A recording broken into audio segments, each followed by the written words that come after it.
అమితాబ్ బచ్చన్ వయసు ఇప్పుడు 75 ఏళ్ళు. ఆయనకు ముంబైలో ఉన్న 2 ఆధునిక భవంతులు ప్రతీక్ష, జల్సా అనే పేరుతో ఉన్నవి.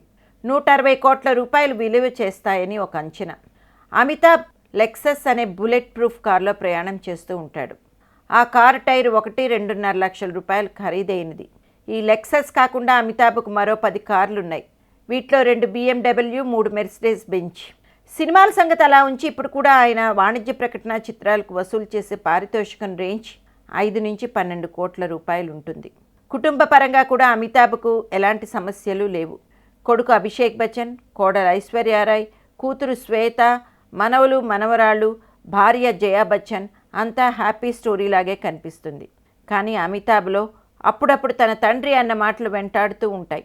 ఉన్నట్టుండి మనసు ఆవేదనతో కుంగిపోతుంది. తన తండ్రి ఆ రోజన్న మాటలు ముళ్ళులా గుచ్చుతూ ఉంటాయి. ఏరా, నువ్వేమైనా తప్పు పని చేశావా అనే ఆ మాటల్లో ఎన్నో రకాల భావాలు, విషాదం అమితాబ్ను ఉక్కిరిబిక్కిరి చేస్తుంటాయి. ఇంతకీ ఏమిటా విషాదం? అప్పట్లో అమితాబ్ పైన బోఫర్స్ కుంభకోణంలో ముఖ్యమైన పాత్ర ఉందని, స్విస్ బ్యాంకుల్లో ఆయన పేరుతోనూ ఆయన కుటుంబ సభ్యుల పేర్లతోనూ బోలెడంత డబ్బు మూలుగుతూ ఉందని రోజు పేపర్లో రకరకాల కథనాలు వచ్చేవి.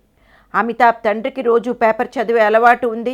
చాలా రోజులు వాటి గురించి ఏమీ మాట్లాడకపోయినా ఒకరోజు మాత్రం ఉండబట్టలేక అడిగారట, ఏరా, నువ్వేమైనా తప్పు పని చేశావా? ఆ తర్వాత ఎప్పుడో అమితాబ్ నిర్దోషం రుజువైనా ఆ రోజు తండ్రి అడిగిన ఆ ప్రశ్న ఇప్పటికీ అమితాబ్ని వేధిస్తూనే ఉంటుంది.